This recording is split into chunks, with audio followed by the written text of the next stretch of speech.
Hi, and welcome to Girls Lunch, your mealtime companion where we talk about food, gender, sexuality, and where everyone is welcome.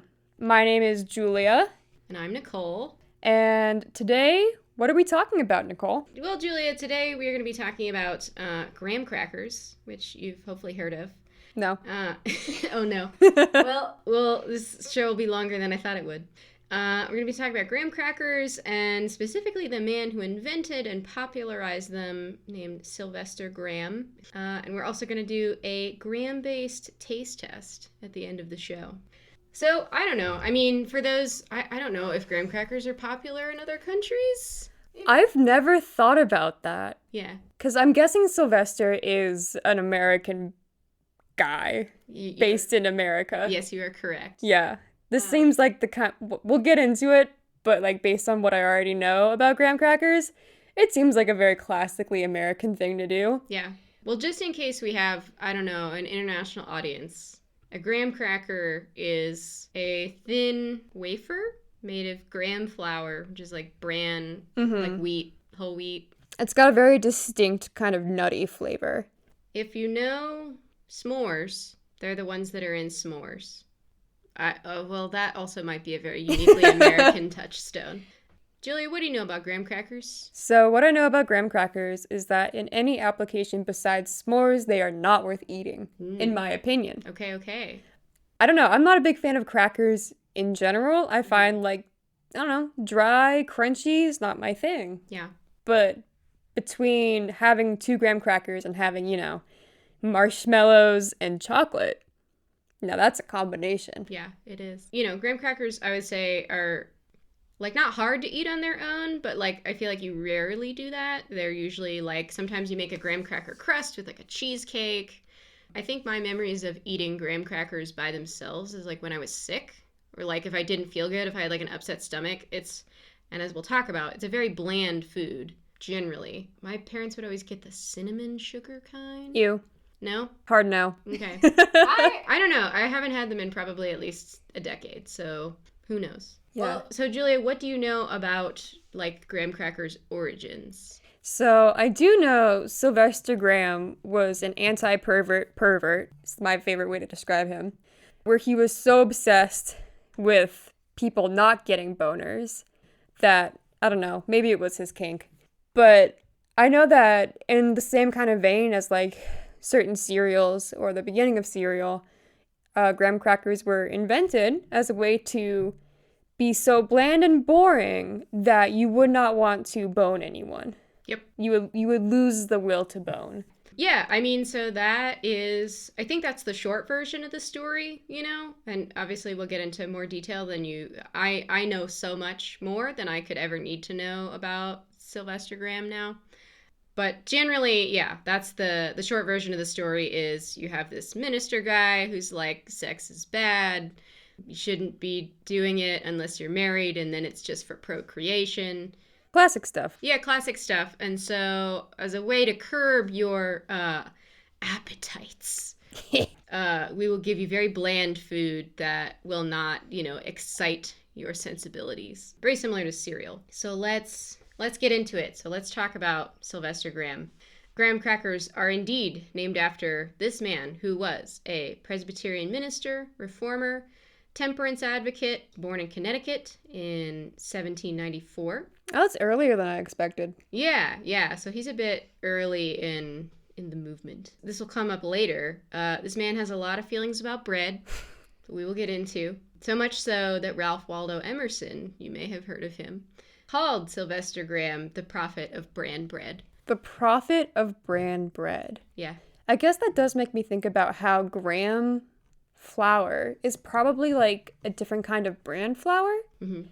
And how those both kind of have, well, maybe graham not so much today, but bran flour definitely has this like association of healthiness. Oh, yeah. Like bran flakes. Yeah. Or like raisin bran. Yeah. A delicious cereal that hurt my tummy growing up. Because it was like too chunky? It was too much fiber. Too much fiber. Man, okay, so we'll talk about fiber. This generation, specifically Sylvester Graham, I think it's funny that you said like anti-perv, because these people were really concerned about pooping. Like, and constipation. I mean, I'll, spare the specific details, but we're going to talk about poop. We're going to talk about sex, talk about masturbation. We're going to talk about bran. Talk about bran. Okay, so Sylvester Graham was born in 1794. He was the youngest of 17. 17? 17 children. Same mom? No, so... Okay, thank God. Yeah, so his father remarried. So he had his first wife. She passed away. He remarried and had... I want to say it's split between, like, one of them had 10 children, the other one had 7 children, something along those lines. That's still too many. It's a lot. And something else that's interesting about that is his father, well, okay, so he's the youngest of 17, right? So his dad was 72 when he was born. So, old Papa. Oh. He was also a Presbyterian minister, and then he died 2 years after Sylvester was born. So, didn't really get to know his father very much. But interestingly, all of Sylvester's siblings, so all of John is his dad's name, all of his children were alive at the time of his death, which is sort of unusual, and so I don't know if Sylvester specifically pointed to this, but that it sort of implies like, oh, I come from very hearty, like healthy family, right? Like my dad had 17 kids. So they all, I think most of them, if not all of them, lived into adulthood. So like, So what you're saying is that Sylvester Graham is one of the early wellness influencers? Oh yeah. No, we're going to get into some stuff that like becomes wellness influencer, like adjacent, and even like he is a wellness influencer for sure. To the point where like he influences other people that ends up like influencing major trends and such. Oh. So sort of his childhood is pretty chaotic. After his dad dies, his mom is like really overwhelmed. My God. She has 17 kids. Yeah, and a lot of them were pretty young still, like some of them were like toddlers or like not quite babies, but like young children, right? That require a lot of attention. She had very little money to do that because you figure like the dad was a minister, so they're just getting like minister salary, which is not a lot. And then also like they just have sort of his inheritance and then not much else. So perhaps understandably, she was in and out of the hospital, in and out of sanitariums. She was having a rough go of it. Sylvester was shipped around to different family members, relatives. He just sort of bounced from house to house. Whoever could take care of him for a little while. He says he lived with a tavern keeper when he was young, and so he would see drunkenness and sin, I guess, just sinning, and that was where he formed his aversion to alcohol. Like, that's something that he says. Again, it's hard going this far back in history, like, how true everything is, but... That definitely sounds like one of those, like, Instagram lives where it's like, hello, it's me, Alexander Graham, coming to you from my fancy apartment or whatever in California. And here is the history about why I chose to have the healthy life or, lead the healthy lifestyle. It's because I saw all of these decrepit, drunken people at this tavern and sinners. I chose to be better than them. And that's why I'm here today, to sell you my no-boner graham flour in the form of a cracker. New and inventive. Yep. He was at one point like a farmhand. He was like a farmer's son. He worked on a farm. And he specifically like would not drink alcohol. And he would like go into the fields and accomplish like an entire day's worth of work in a couple of hours just to show these other like lazy, drunken farmhands that they were not reaching their full potential or something like that. Another thing to consider would also be how alcohol at the time was not necessarily very alcoholic. This might just be a continued zombie statistic or zombie myth, but the fact that, like, not all drinking water was safe, and it was more common to have, like, low alcohol beers as, like, part of your food and or hydration. Yeah. So if he didn't drink alcohol at all, I wonder how true that really was for the time that he grew up in, or if that was maybe just his rhetoric was influenced by like the movement he was in where he was trying to sell stuff like the temperance movement. Yeah. His sort of rise to fame takes place in like the 1830s, and definitely in the US we do not have good sanitation at that point. So I think water is gross. At that point, so yeah, it's very common to drink like, basically like watered down or not very strong, like beer. But nevertheless, he maintains, not for me. I'm straight edge, I'm clean. I don't drink that shit. You'll never catch me with a Bud Light in my hand. Nope, not. That's I'm not gonna beer, catch right? it in these hands. I don't drink beer. I don't know. Maybe a Sam Adams. Sam would be Adams. more... A Natty Boh. Yeah. For those of you in Maryland. Maryland classic National Bohemian. In his chaotic young adult life, he works a lot of jobs. Some that I had found was he worked as a horse trader, a teacher, a poet, a merchant, a clerk at a county store. He tried to go to college at age 29, which is, a little bit late. Doesn't matter how fast you go as long as you do not stop, but it is a little late. And while he was there, he had a nervous breakdown. Oh. Had to drop out. I believe he also contracts tuberculosis at some point. Oh. But he survives, and he's fine. I think it gives him some health issues later on, but he was briefly incredibly fashionable. Yeah. He had the... tuberculosis chic. Exactly. And I guess it worked because he meets his eventual wife. She helps like nurse him back to health through his sickness, his nervous breakdown, and they get married. Do you know her name? Oh, I wish I wrote it down. I'm part of the terrible historical trend of not naming women. It's her story, Yeah, not his story. It is her story. Oh, no. Oh, no. We'll put an audio blip in later. Hello, this is Nicole of the future in the editing room. I went back and figured out that Sylvester's wife was named Sarah Earle. After, he recovers from his nervous breakdown, he does become a minister very briefly. He takes up the family business and was ordained as a Presbyterian minister. He served a parish for only a few years. I mean, he claims that, everybody there loved him. He finds that he just likes public speaking more than he does like preaching exactly. And so he gets a job with the Pennsylvania Temperance Society because of his like public speaking skills. So by most accounts, he's like a really, a great speaker. He invigorates people. He's very bombastic. And so he gets this job with the Pennsylvania Temperance Society. So Julia, what do you know about the temperance movement?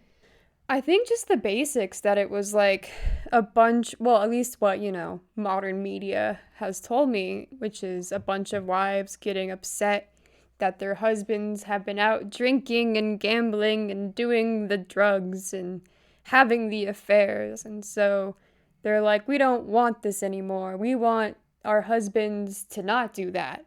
Which, fair. I would also want my husband to not do that. Mm-hmm. And so their solution was to ban alcohol and alcohol consumption altogether, which did not work very well, leading us to the delightful genre of speakeasies. Prohibition. Okay, yeah, so generally, we don't need to get into the entire temperance movement, but basically, yeah, so temperance is like, we should not drink alcohol. It is... a sin! Yeah, it's sinful. Public drunkenness is like it's bad look. It's cringe. Yeah, it's cringe. Let's not do it. So he gets involved with these temperance movements, which is only sort of part of, at least for Sylvester Graham, that's only sort of part of his larger beliefs. So yes, we should abstain from drinking alcohol, but this is just part of a sort of larger culture of excess, right? Where he very much, like, he's Presbyterian, but like it's very much informed by like a Puritan ethic of like restraint, I guess repression also of like, we should be good Puritans. We should not be too indulgent lest we stray from God's light and love. So here are some of the things that Graham says we should not have. So he says, no alcohol, tobacco, meat, spices, coffee, tea, or white bread. And again, we will talk about white bread. We're going to get into that. He specifically hates white bread. Cannot stand this stuff. But yeah, so really no fun allowed. Some additional recommendations that Graham has for us are, got to wear loose clothing. You don't want to, be too tight and restricted. It might get you going. You should exercise so that you get out those energies. Bathe regularly. which is fine. I mean, Yeah, that really, one some makes of these sense. recommendations are not, like, bad. I don't know. Or, like, in practice, it's like, yeah, it's probably a good thing to exercise and bathe And regularly. bathe regularly. And don't wear clothing that's too tight. Yeah. Or, you know, you do, but don't wear it all the time. Yeah. You want your skin to breathe. And then it gets a little less reasonable. Avoid sex. He has specific recommendations for how often you should have sex. How specific? How specific? I say eyeing the anti-pervert. Ideally, have sex once a month. Absolutely no more than once a week. Like, because if you're going at it more than once a week, you're going to damage your fertility. You're going to use up everything you have in the tank. Oh, geez. You're going to lose your vigor. You won't be able to have kids at 72. Yeah. Interestingly, he also says he's very anti, like, buying food from the marketplace, because you figure this is also a period of, like, industrialization, right?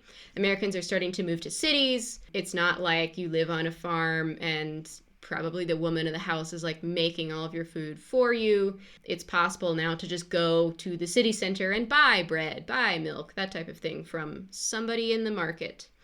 But Sylvester Graham says no marketplace milk. You should buy it directly from the dairy farmer, because those city cows that you're getting your milk from may have been fed. Julia, this is so scandalous. They may have been fed leftover corn mash from distilleries, meaning you may be getting a trace amount of alcohol in your milk because the cows ate the leftovers from the beer brewing. Incredible. You can't have that. I mean, Scandal. that's basically the same thing as, you know, getting tanked. You might as well just go to a bar with a cow. So he has a couple of reasons for all of these specific recommendations. Julia, I would like you to read the highlighted quote. So Graham, like, travels around, gives all these lectures. One of them is called A Lecture to Young Men on Chastity. All So right. Please read the quote. All kinds of stimulating and heating substance, high-seasoned food, rich dishes, the free use of flesh, and even the excess of ailment, all more or less, and some to a very great degree, increase the concupiscent excitability and sensibility of the genital organs, and augment their influence on the functions of organic life, and on the intellectual and moral faculties. Yeah. So when he says, like, avoid the free use of flesh, I think he's talking about meat, like eating meat, and probably also, like, sex. A double entendre? Yeah, it is perhaps a double entendre. Basically, avoid all the things we've just talked about because you may become too excited.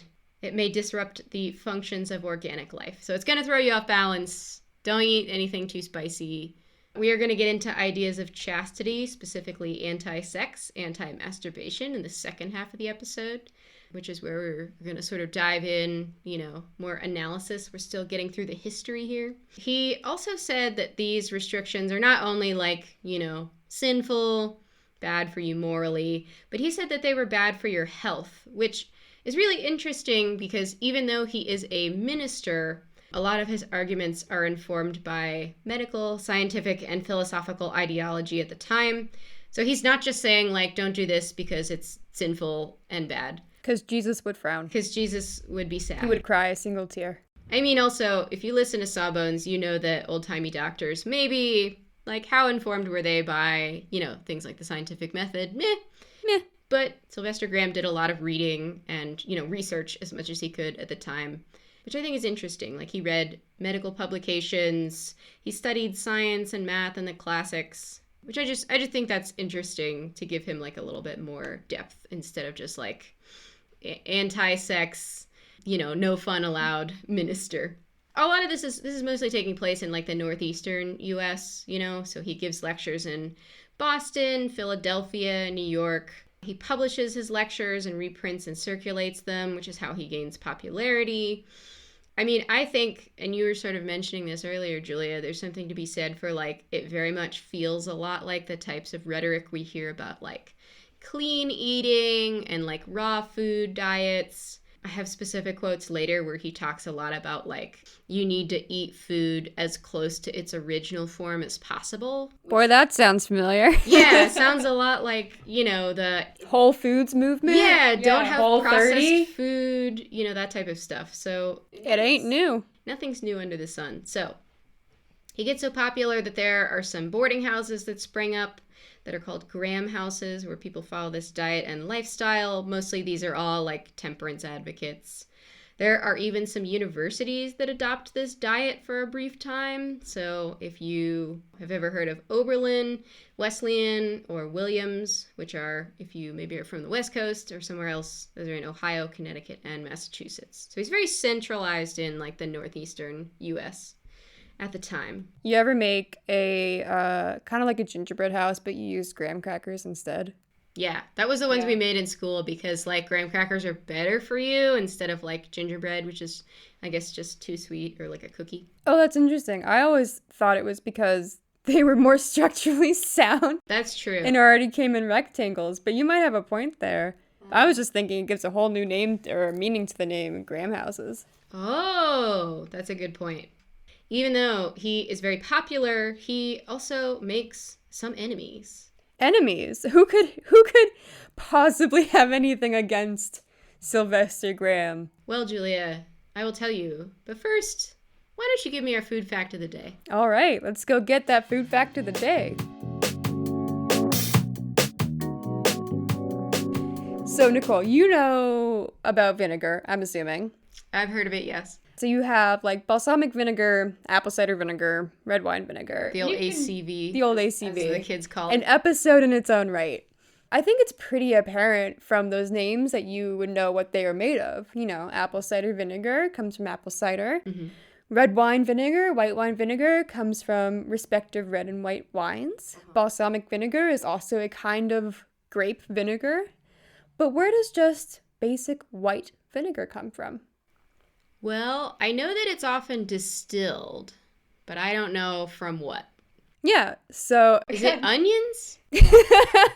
No. Okay. Unintentionally relevant to our discussion today, but white vinegar is distilled from grain alcohol. Oh ho ho! Yeah. The old moonshine. I did not intend this when I was picking the food fact, but it is incredibly relevant. But yeah, distilled white vinegar is made by feeding oxygen to vodka-like grain alcohol. Oh. Vinegar can be made from any alcohol, like I said, wine, cider, or even beer, but it is grain alcohol that gives white wine vinegar its like super neutral taste. Oh. Just in like the same way if you've ever had gin, Uh-huh.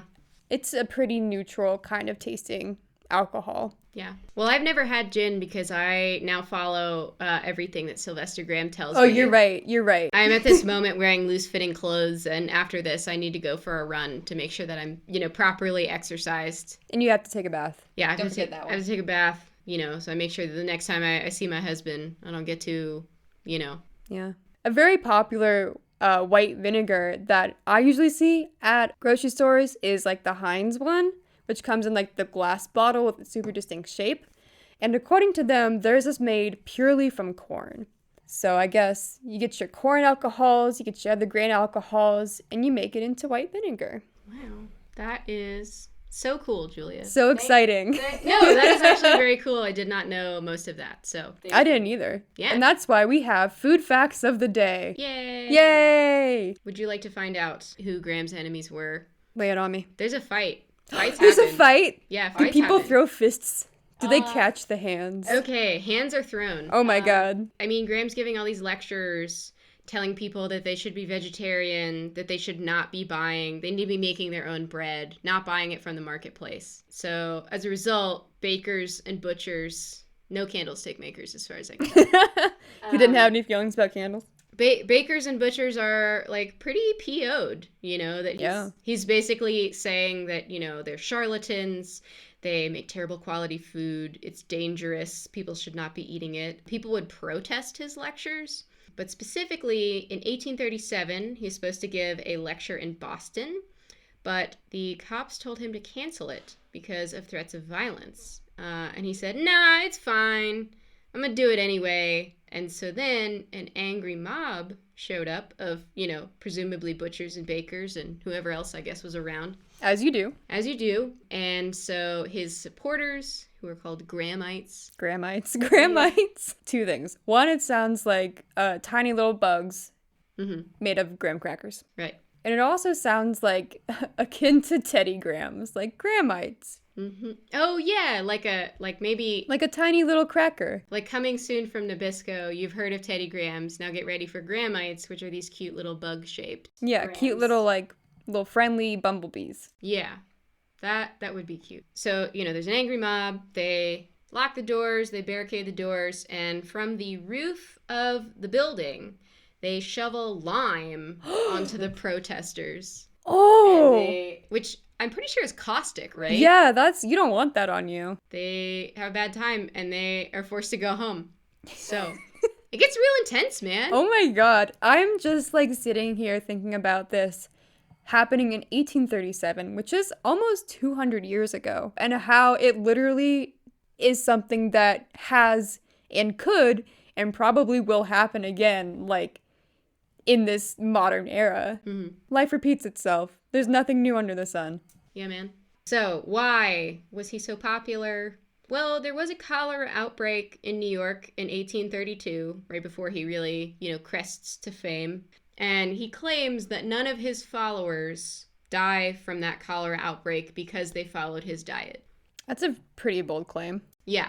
I mean, it's all anecdotal evidence, right? There's people that support him that said oh yeah, I was on a vegetarian diet and it saved me and I felt so much better and I didn't die of cholera. Wow.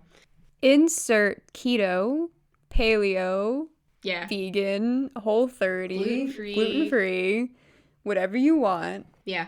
I mean, something else. So he makes some points later about how food manufacturers are supplementing their actual food with filler, right? Which again is even something that we hear today, right? Those chicken nuggets that you're eating are not just pure chicken breast. There's a bunch of filler in there and blah, blah, blah.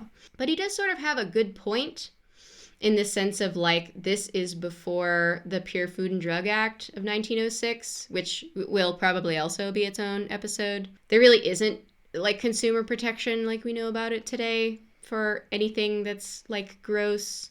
Yeah, there were no standards for how your food was being made. Yeah. No one was checking to see if Bob the baker had a clean kitchen. Yeah, or even that what he's selling you is bread. Or edible. Yeah. There's nothing. Which is something that he rails against. That's why he hates white bread so much, is he's it's just filler. There's nothing in it. It's not good for you. And he is right in the sense that is happening, and people really don't know what they're eating, especially if you're living in a city and you're buying your food from the marketplace. Specifically in bread, that industrial bread is found to be supplemented with chalk, clay, and plaster of Paris. Plaster of Paris. Yeah. Do you know what that is? I don't. It's is just that drywall? Well, it's plaster. I mean, plaster of Paris is often used in castings of things. It's not food. Not edible. In no way is it food. So with all this gross bread, Sylvester Graham decides to write in 1837 a treatise on bread and bread making, which is, as I have put here in my notes, the encapsulation of Sylvester Graham's big feelings about bread. Big feelings about bread. Yeah. The book is over 100 pages, and he gets into chemistry and all kinds of other stuff, way more detail than we need to know here, but he feels very strongly about what bread should be, how it should be made. Julia, do you know what bran bread is? Yeah, I think bran is essentially kind of a healthier, quote unquote, kind of wheat that has a lot more fiber. Kind of like a whole wheat, but more wheaty, if you will. Yeah. Yeah, so it's less processed in the sense of if you think of, separating the wheat from the chaff, that whole process. Bran bread is basically wholesome whole wheat bread. It is too fibrous for my little tummy. It's very fibrous, which we're getting to the pooping part. So get excited. So as we said, in a treatise on bread, on bread making, he talks about, you should have a raw diet. Food needs to be consumed in as close to its natural state as possible. He was even advocating, which is pretty, this is 1837. He says, like, you should be eating fresh fruits and vegetables instead of cooked ones because it's better for your digestion, which apparently... Untrue. The tummy cramps I have had from Raisin Bran lead me to believe that this man is full of it. You should eat fresh fruits and vegetables because I guess there's more like roughage in it. There's like more fiber for it helps you poop. Too much fiber. Apparently people in, the US in the 1830s were really struggling with constipation. I don't know, man. I mean, if they're eating plaster of Paris in their bread, that kind of makes sense. Probably throws off the system. And he even puts this in biblical terms. So nature had put the bran on the wheat, and what God had joined together, no man should put asunder. To separate the bran from wheat was in direct violation of the laws of constitution and relation, which the Creator had established in the nature of man. So, if you eat bad bread, you sin. You're a sinner. It's not what God wanted for you. God's looking down on you right now. He's just shaking his head in disappointment. Yep. Watching you eat that Wonder Bread. That Wonder Bread, that white bread, is not nutritious. It's filled with junk, and we should be eating bran bread instead. And bran bread becomes known as graham bread, and then in thin form would be known as graham wafers or graham crackers. Wow. He says that you got to hand grind your own wheat. You got to bake your own bread in your own oven at home to avoid any kind of contamination from this junk, this industrial food. I mean, to avoid the cows eating the leftover distillery corn mash. A cow could breathe on your bread. Cow could breathe on your bread. Specifically, he also says, and I think this is really interesting if we want to talk about gender, that the wife/mother of the house needs to be the one making the bread because she is supposed to imbue it with the qualities of love and care. Since it's the main nourishment of the family, it needs to be hearty and healthy, and she needs to really put herself into the bread to nourish her family. Yeah, that reeks of it is the wife's job to keep her family healthy. Yeah. Kind of rhetoric. It feels very much like the angel of the house type mentality. The perfect woman in his Presbyterian/Puritan/temperance eyes is a baker whose main ingredient is love. Yep. And who doesn't want to have sex more than once a week. Yep. Not too horny. But not less than once a month. Okay, so you want to talk about the sex stuff? Let's do it. Let's talk about the sex stuff. This other publication is a little bit earlier than the one about bread, but we had to talk about the bread one. We had to talk about where we the get big graham feelings. crackers from. We had to talk about bread feelings. So we are now looping back to a lecture to young men on chastity, which is first published in 1834 and then republished in 1837. I want to give a shout out to Edith Walters Cole, who wrote her dissertation on Sylvester Graham's lectures and the rhetoric of them. And there was so much helpful information in there. So Julia, can you read this quote from Dr. Cole's dissertation? Yes, ma'am. The central idea of Graham's lecture to young man was that all sexual impropriety, and especially masturbation and marital excess, could be eliminated by a proper diet, regimen, exercise, and the understanding of the laws of life. The two functions necessary to man's existence and the continuance were nutrition and reproduction. So the idea is avoid masturbation, avoid too much sex because it's bad for your health. Sex is for reproduction, obviously, not for pleasure. Goodness no. Goodness me. Goodness me. We humans are rational creatures, right? We're not just animals. We need to control our urges for sex and other, indulgences. Which I put here in air quotes. Indulgences like white bread.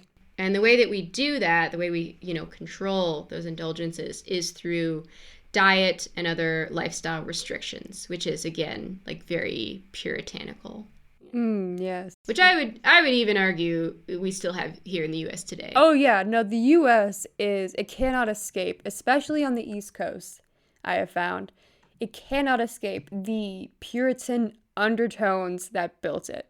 Yeah, Yeah. No, so much of our rhetoric and like just general ideology, I think, is like based in the Puritan like origins. Oh, yeah. I mean, just look at like the wellness influencers of today and how they're using nearly the exact same rhetoric. Yeah. Or any amount of like East Coast, specifically, I'm thinking like New England culture, where I was born, is very much still Puritan heavy in the way of like restricted emotions, restricted like sexual activities, very bland food.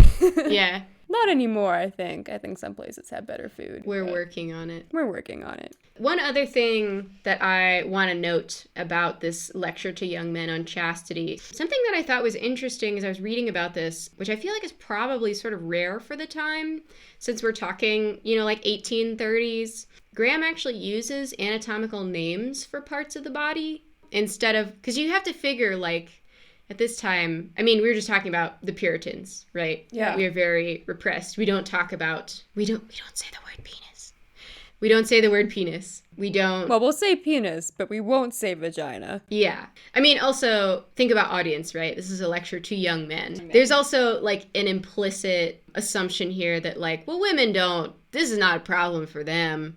They don't use their brains to think. They use it to make bread filled with love. Yeah, they don't want to masturbate, or they just don't have much of a sexual drive. It's not even worth, you know. Don't need to talk to them about that. No, we really need to talk to these young men about what he calls self-pollution, which is like a euphemism for masturbation. So not to say he doesn't use any euphemisms, he definitely does, but he does use anatomical terms like penis, which was pretty shocking. And you have to think like probably also sort of risky. I imagine there was probably some pushback of like, this is smut. Like we can't, we don't want to talk about it in this way. But I think because it was couched as like, Very medical. yeah, very medical, very religious of like, we care about your health. We care about the future of the American population, I guess. In the mid 1800s, I think was like a big time for medical, quote unquote, medical advancements. Right. Or just like the establishment of hospitals and, you know, doctors as an institution. And so I can definitely see him kind of hopping on that train and being like, look at these, I'm using medical terms like penis or what other anatomical terms to kind of give himself credit or like Establish credibility. Yeah, establish credibility, you know, because it's like, you know, hospitals are becoming a thing, doctors are becoming more present or more like authority figures. Yeah, yeah. In terms of like health. And I think, you know, him pulling out this kind of language gave him more credibility and, you know, it was probably definitely shocking. Yeah. A lot of his like ideas get picked up. I mean, you know, eventually like this sort of craze passes, right? As all wellness crazes inevitably do.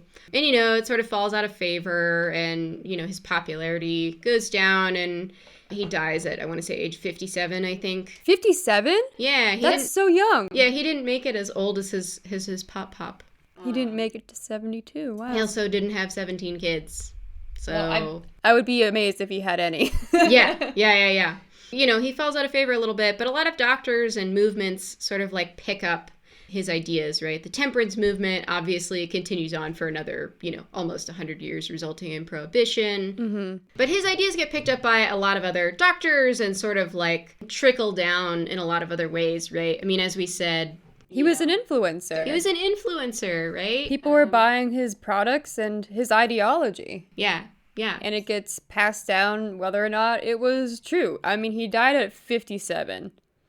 I'm just saying. Yeah. And now, you know, we just have the graham cracker. The graham cracker. Yeah. Not The worst part of a s'more, but the most necessary. Yeah. Needs a vehicle. Needs a vehicle.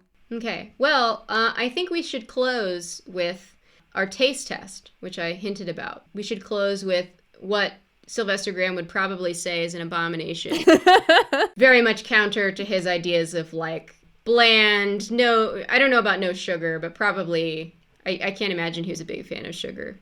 I'm just imagining Sylvester Graham holding like a Teddy Graham in his hand and just being like, look what they've done to my boy. They murdered my boy. They've murdered my boy. Yep. So we're going to taste test some Teddy Grahams. So Julia, another reason why I wanted to do this was you have never had Teddy Grahams. No, as I made clear in the beginning, I don't really like graham crackers. And so I took one look at Teddy Grahams growing up as a kid and thought, no, not for me.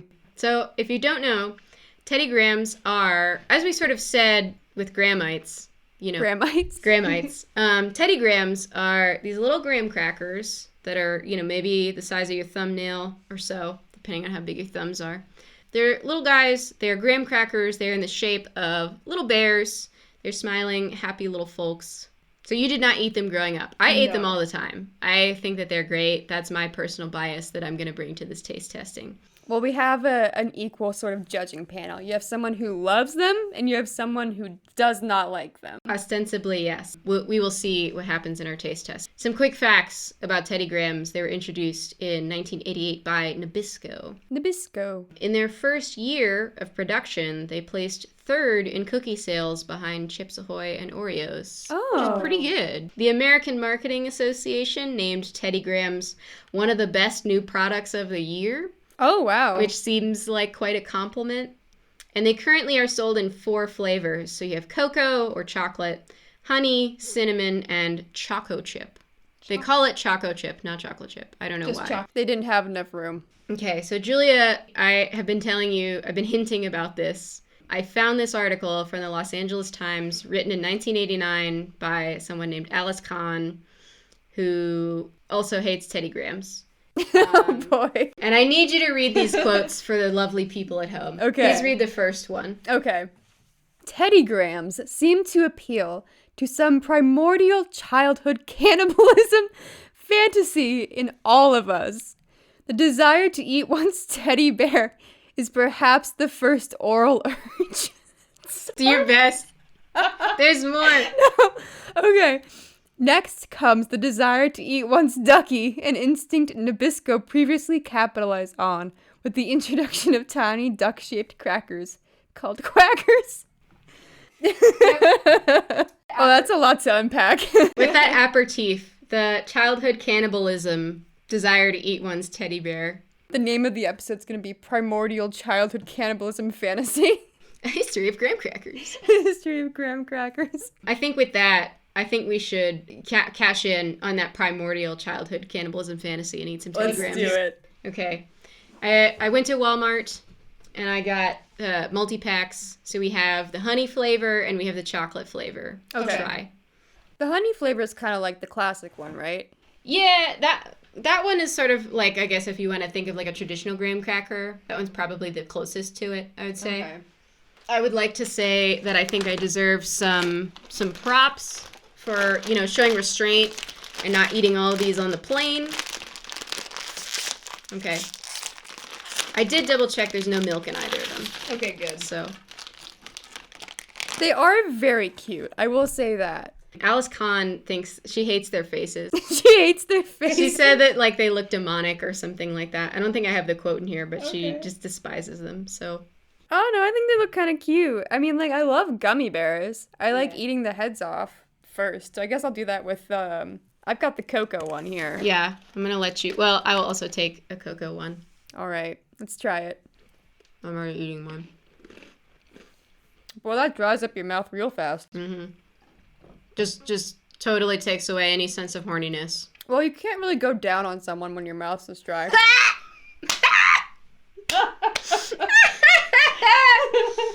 Oh my god. You can't.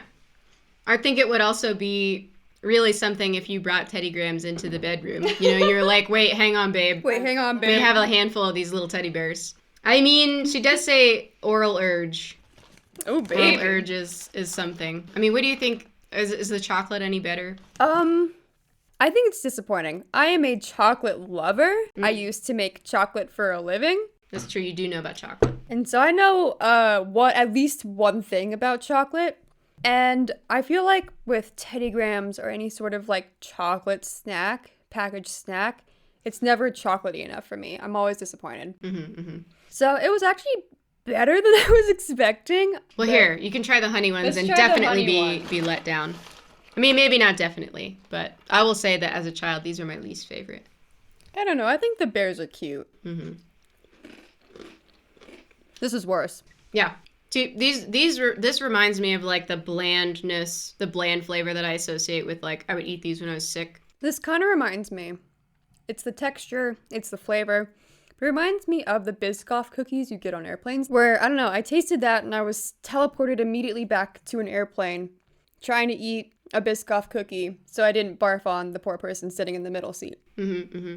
Just put these with a cup of Sprite. Yeah, get some ginger ale, get yourself a package of Teddy Grahams, and you'll make it through. But I don't think I'll be trying those again. Okay. All right. Well, now that we have had Teddy Grahams. Okay, but like I don't like them, but I'm staring at the ones that are just on the table right now, and I'm like, I could have another. See? That's my problem. I only buy the chocolate ones, and I just tear them up. I can't help it. They are very snackable. Yep. They're very snackable. All right, Julia. I think we need to close with what I have been teasing. You have not read the most insane part of this article from Alice Kahn in the Los Angeles Times. So I need you to read the highlighted portion. All right. What is this thing called food? This funny thing we now call food. Somewhere between nuts and berries and nut and honey crunch, something went sour. When the mutant people of the future look back on the 20th century, they probably won't view the Manhattan Project as mankind's darkest hour. I think they will realize it was the introduction of Teddy Grahams. Nuclear war, not that bad. It was Teddy Grahams. It was Teddy Grahams. This is the downfall of man. Genocide? No. These little teddy bears that were made of graham crackers. This is humanity's downfall. I have to say, in doing research, I found this article on the library website, and I just kept reading. I was like, this is insane. This is great. So I think that Sylvester Graham would probably have hated Teddy Grahams on principle. Oh, yeah. I think he would have been right there with Alice. Yeah. I mean, chocolate is, I'm sure, too invigorating. Sugar, honey, it's all too exciting. And I think he would have hated them, which, I mean, I think if we aren't making old white Christian men angry, are we really doing our job? I don't think so. I don't think so. I think you're right. I think then we should just keep eating graham crackers. Well, not me, but other people. Everybody at home, keep sinning. Keep sinning. Keep eating Teddy Grahams. Don't bathe. Don't exercise. Eat a lot of white bread. Eat Teddy Grahams because they're cute. And really just, indulge in that childhood primordial cannibalism fantasy. And get to boning. Get to boning. Thanks for lunching with us. We'll see you next time. Bye, guys. Bye. Our theme music is Red Onions by Louis Zong. Please check out the rest of his album Vegetable Soul in the description. You can follow us on Twitter at Girls Lunch. Nicole is also on Twitter at NicoleH262, and her website is NicoleHilton.com. Julia is smarter than all of us and not on social media. Thank you for listening.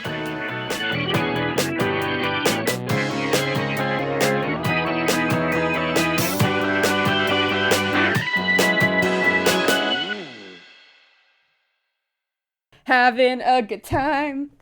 Having so much fun today. Time for a food fact. So, Nicole, of the day. Sorry, I was drinking water.